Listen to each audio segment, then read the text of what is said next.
بقرہ آیات 84 تا 86۔ اور جب ہم نے تم سے یہ عہد لیا کہ تم اپنوں کا خون نہ بہاؤ گے اور اپنے لوگوں کو اپنی بستیوں سے نہ نکالو گے، پھر تم نے اقرار کیا اور تم اس کے گواہ ہو، پھر تم ہی وہ ہو کہ اپنوں کو قتل کرتے ہو اور اپنے ہی ایک گروہ کو ان کی بستیوں سے نکالتے ہو، ان کے مقابلے میں ان کے دشمنوں کی مدد کرتے ہو گناہ اور ظلم کے ساتھ۔ پھر اگر وہ تمہارے پاس قید ہو کر آتے ہیں تو تم فدیہ دے کر ان کو چھڑاتے ہو، حالانکہ خود ان کا نکالنا تمہارے اوپر حرام تھا۔ کیا تم کتاب الہی کے ایک حصے کو مانتے ہو اور ایک حصے کا انکار کرتے ہو؟ پس تم میں سے جو لوگ ایسا کریں ان کی سزا اس کے سوا کیا ہے کہ ان کو دنیا کی زندگی میں رسوائی ہو اور قیامت کے دن ان کو سخت عذاب میں ڈال دیا جائے، اور اللہ اس چیز سے بے خبر نہیں جو تم کر رہے ہو۔ یہی لوگ ہیں جنہوں نے آخرت کے بدلے دنیا کی زندگی خریدی، پس نہ ان کا عذاب ہلکا کیا جائے گا اور نہ ان کو مدد پہنچے گی۔ تشریح: قدیم مدینے کے اطراف میں یہود کے 3 قبیلے آباد تھے، بنو نذیر، بنو قریظہ اور بنو قینقاع۔ یہ سب موسوی شریعت کو مانتے تھے، مگر ان کے جاہلی تعصبات نے ان کو الگ الگ گروہوں میں بانٹ رکھا تھا۔ اپنی دنیاوی سیاست کے تحت وہ مدینہ کے مشرق قبائل اوس اور خزرج کے ساتھ مل گئے تھے۔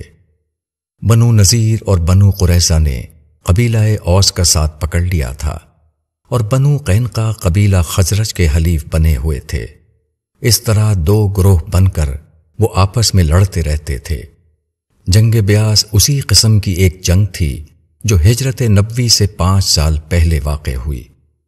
ان لڑائیوں میں یہود مشرق قبائل کے ساتھ مل کر 2 محاذ بنا لیتے۔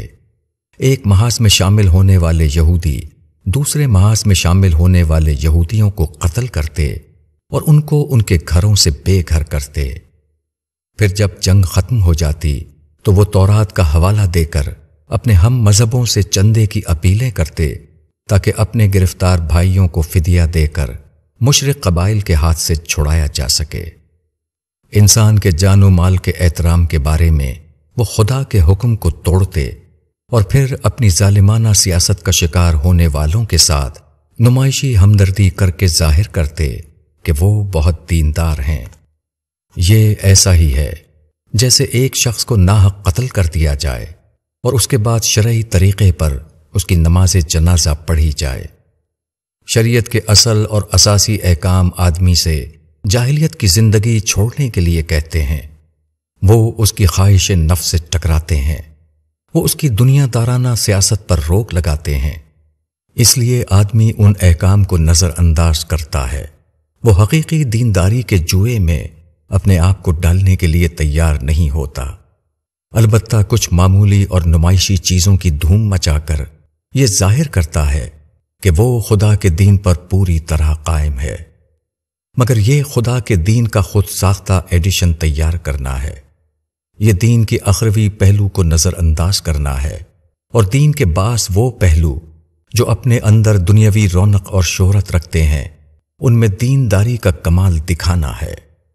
دین میں اس قسم کی جسارت آدمی کو اللہ کے غضب کا مستحق بناتی ہے، نہ کہ اللہ کے انعام کا۔